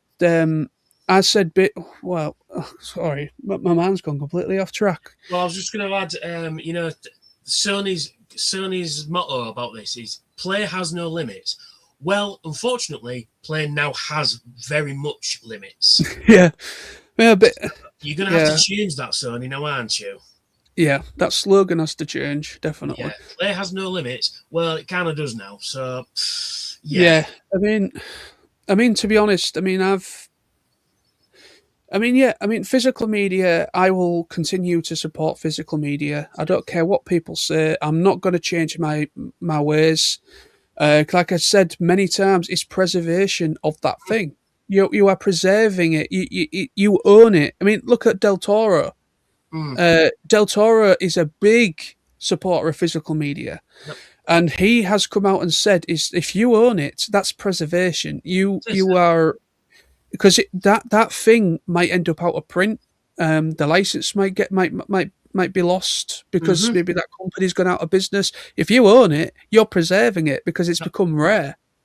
Well, it comes down to because, like I said earlier, once they start doing this on digital, then they can alter it.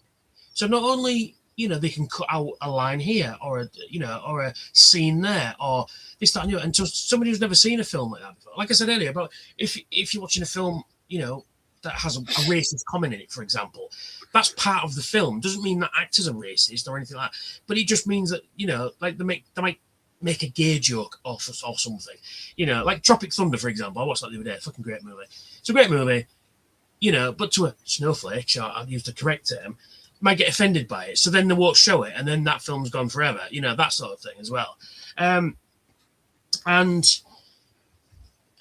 my brain's gone now. I was going to say something else there, and it's just completely gone. And but yeah, it's the whole thing of they could alter things. Oh yeah, Star Trek, right? For example, right? Okay, to go to Star Trek, set in the 24th century, on the Enterprise, the computer has every book ever written, every bit of music ever written, and things like that.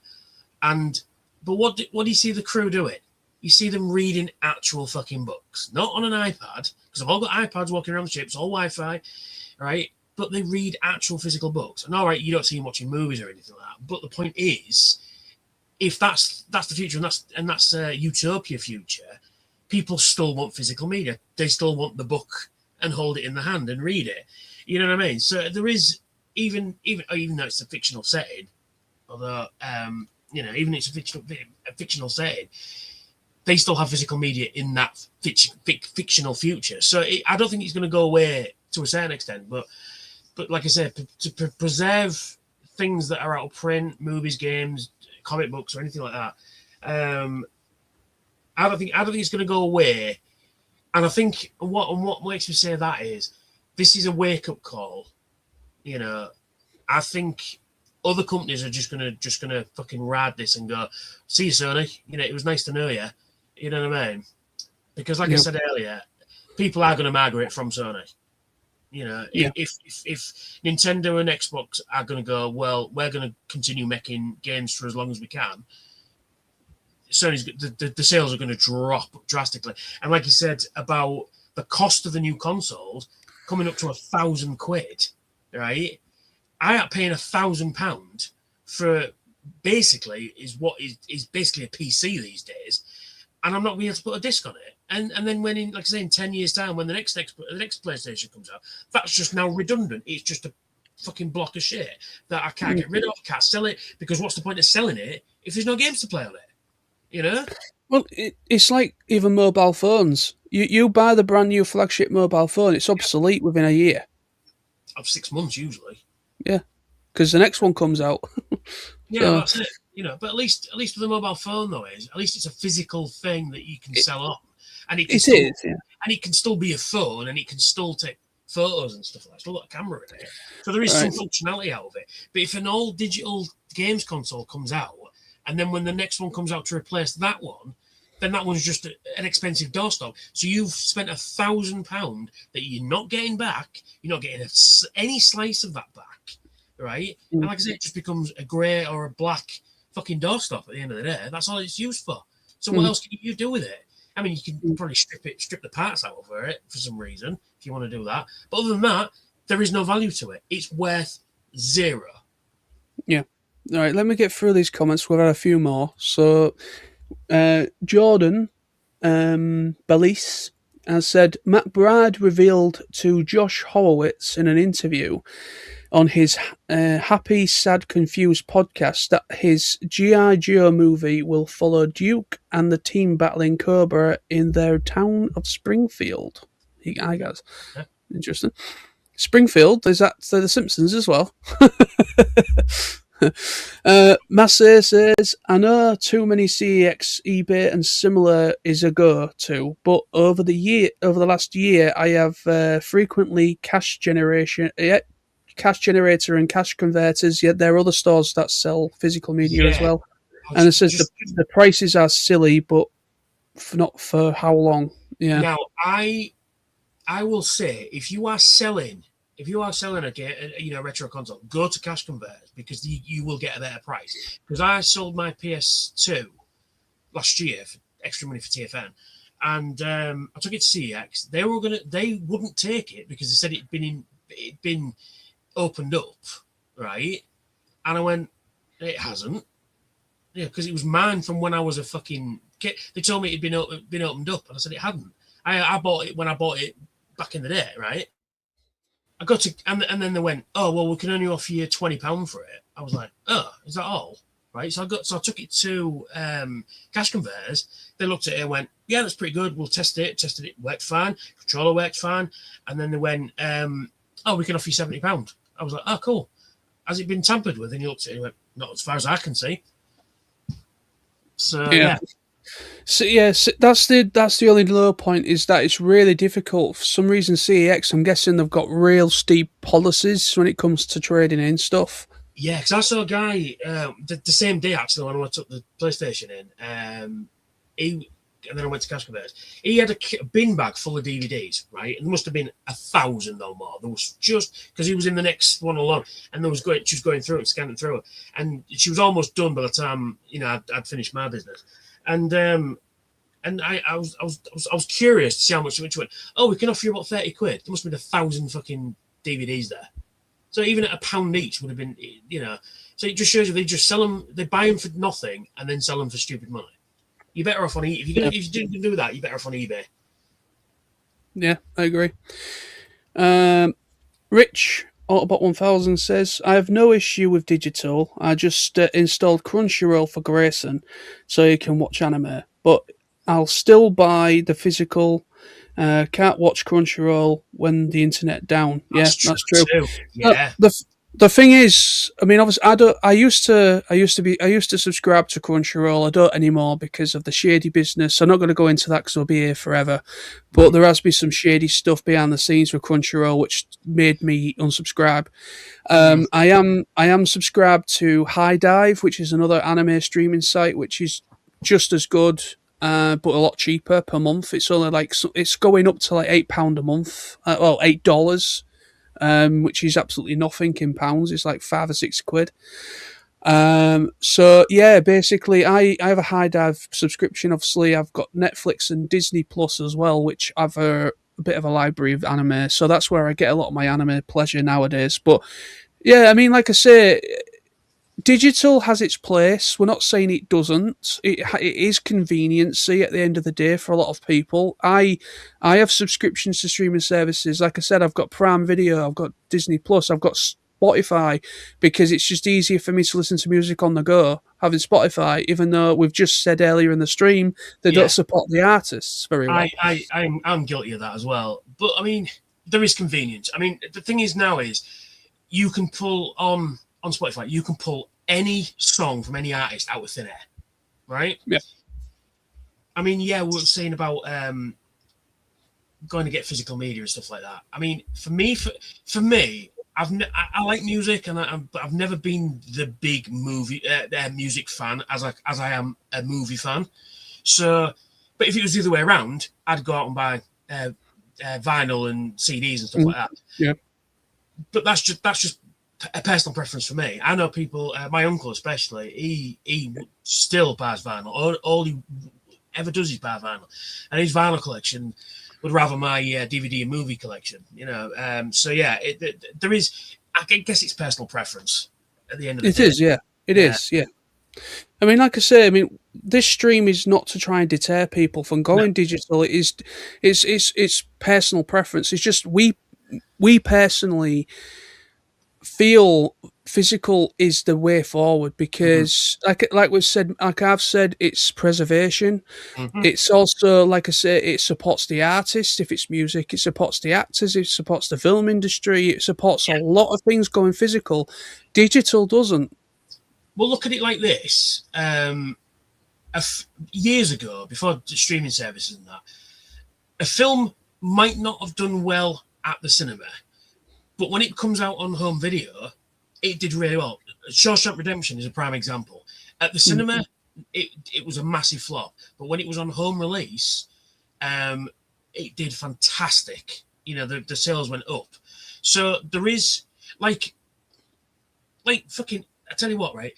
Supergirl, the pre-order for the fucking 4K Blu-ray is already on HMV's website. So I got an email the other day, and I'm like, fucking, that's only been out a couple of days, right? So say what about Supergirl, good or bad, be it good or bad, whatever. I've not seen it yet, so I can't judge it. But everybody's saying it's a load of shit. Now, this is what they should do. So, like I said, streaming has its place, right? It will always have its place. So this is what they should do. Instead of showing a film at the cinema for less than a couple of weeks now, and then immediately put it on streaming. If they did it the same way they've done 100 years, right? So if they say a film comes out this weekend, Supergirl, right? So Supergirl comes out this weekend. They show it at cinema, doesn't do quite so well as it could have done, okay? But then released it on home video, so Blu-ray, DVD, whatever. And then a year later, then put it on streaming, things might do better, right? So that's because the streaming service is only the same as broadcast telly. That medium is still the same thing. It's just presented differently, if that makes sense, right? So instead of, like, TV shows, again, should be one episode a week, and that's it. So you do one episode, you watch it, cool, can't wait for next week, and then you release it. So like in the olden days. So like instead of releasing you can wait till the end of the season, then they're all there to watch, but just have it on there for a week, a month, then go, right, if you want to watch it, go buy it. Right, okay, it was a good show, I'm going to go buy it, so I can watch it anytime I like. So you still get your streaming service, but then if you really want to watch that show again, you've got to go out and buy the fucking physical thing. So all you need to do is just adjust how it's presented to get more sales. Because at the end of the day, companies like money. So if you're willing to put in extra money to go get the DVD, to go get the vinyl, to go get the game, people fucking will. If it's a good enough game and you can justify the price of it, then the companies will carry on the way it will. But if you, like I say, if you limit all that and then after 2 weeks putting it on fucking streaming, then you've lost the incentive to go buy the fucking DVD or the Blu-ray or whatever, or the game, So if you did it like that, you've got to wait a year before it comes out on thing. Like Sky, back before there was any Netflix and digital service.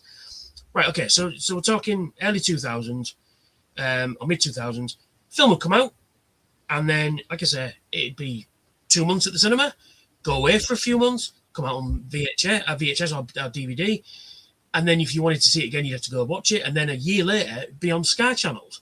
People will, I'll just wait till Sky. fair enough. That's your business. But they don't always show it every day. And if they went back to sort of that kind of, it's available to stream, but just in a limited capacity, but you're still paying for your streaming. There's other shows on there that are 20 years old or whatever. Maybe it's a new film or a new TV show.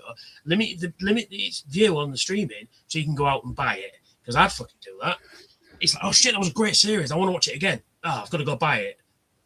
And then I'm out in town, HMV. You're supporting all those jobs. You're supporting people who work at HMV. You're supporting the distribution manufacturers and the coders that put it onto physical disc and the all that process. You're supporting all of that, and the technology still hasn't changed. Yeah, I agree. Structure hasn't changed. Massey says the quality of goods from cash generator and cash converters can be questionable given the typical clientele, but it is a lottery on gems that can be found. Yeah, that's true. Well, it's like retro toys are the same thing. You can go to a retro toy shop and find a shit version of Optimus Prime. I'll go to another one and find a pristine one. Same thing, Yeah. Andy Prime says, I love the smell of a new book. Yeah, I agree. Yeah, you can't beat that. New comic smell is just, and then old comic smell is just not a thing like it. Marcel says PS6 future £1,000 paperweight. Correct. Yeah, correct. I hate fucking doing that. Massey says, here's one. Do you think other gems, I guess that says, will follow? OEMs. I'm not sure what you mean by that either.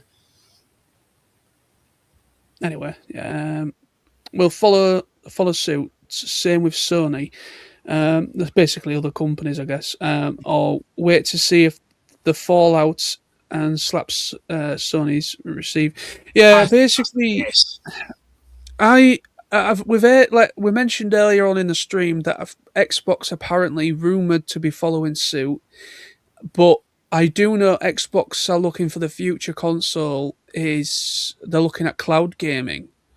So the next Xbox, the next generation Xbox is projected to be over £800, as well as the PlayStation 6 is looking about the same price. And then you've got Valve, which is Steam, that's looking like over £1,000. So it's like the next generation consoles after the PS5 and the Xbox Series X is going to be astronomically expensive.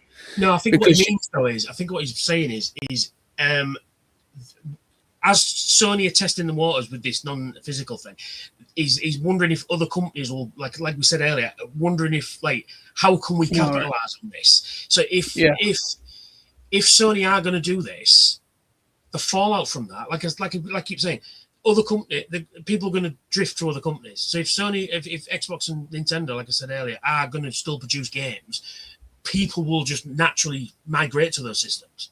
Or even another system might pop out of the water. Sega might go, do you know what? We're making another console after 20 years. You know what I mean? Yeah. I think that's what he's getting at there. Yeah, but I'd be quite right as well. Yeah. Yeah, I agree with what you're saying there. Yeah. Andy Prime says CEX 10p for trade or 1p cash, and they sell for £2.50. Yeah. Adam says the reason CEX charge so little, it's a seller's market. Lived in many blocks of flats where folks simply dump DVDs out for anyone to take, as CEX price is just pennies. Yeah, I agree. I've seen that. I mean, even charity shops have stopped selling DVDs to a certain extent. Yeah. You don't see as many in charity shops as you used to now. There seems to be a much smaller selection. Used to be one in Hessel. It used to be that old cinema, on the way out of Hessel Square. Yeah. And used to do, was it 5 DVDs for £1? Me and my dad used to go to a pub and then nip in there, and I used to come home with fucking 100 quid's worth of DVDs for £5. It was great. Well, I think it's a good time to maybe bring this to an end. Yeah, we are literally just shy of 10 to 6. So basically that is going to be the end of the stream, guys. So I just want to say very quickly, I just want to thank everybody for. I'm not going to go through the whole list because it's going to take me forever, but everybody that has joined us this evening in the chat, those that have only been in for the past half an hour or so, those that have been here from the very beginning, I just want to say a big thank you to everybody for joining us this evening. It was a last minute thing because I only announced it last night that we were doing this. Thanks for listening to me rant. I'm so sorry, John. It's fine. But it's just no, I'm passionate about this subject, you know. It has been a really good chat. It's been eye opening because I've had some interesting insight from Matt Grant and Graham from the Primetime Toys. You know, I've had some great insight about things, about the direction of things, the pricing of things for next gen consoles. It has been really eye opening. Sony stopping production of physical games and discs is very sad because I feel it's the end of an era. I think it's an end of an era. I miss the days of Christmas and birthdays, getting up a new console on Christmas Day, getting games and stuff for Christmas and stuff on your birthday. All that special thing is now out the window. It is now just a code in a. It's just like we said earlier. You don't own the game. The gaming's changed. It's all like 10% of the game and an activation code on a disc now. Yeah. But the way it's looking in 2028 onwards, it's just going to be. It is just going to be a case. You're going to get a case and a code inside of it. So it's like. Yeah, ridiculous. I don't want to go into a shop, pay £60 and then get that and a bit of paper with a code on it. Well, then what's the point? You know? Yeah. Anyway, on that note, yes.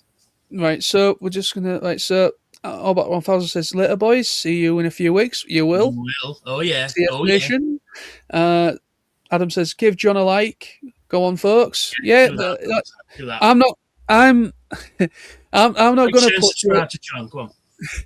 I'm not going to push it. I'm not going to push it. But if anybody wants to support my channel and see future streams for myself and what I do video wise, please go ahead and subscribe and comment and share if you wish.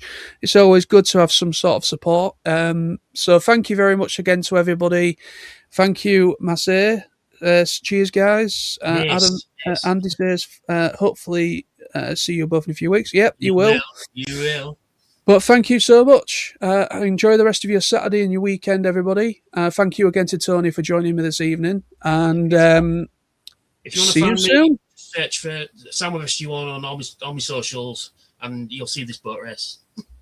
Yep, so also go and support Tony, SoundwaveSG1, on social media on YouTube as well. So thank you. See you soon, and bye-bye for now. Toodles.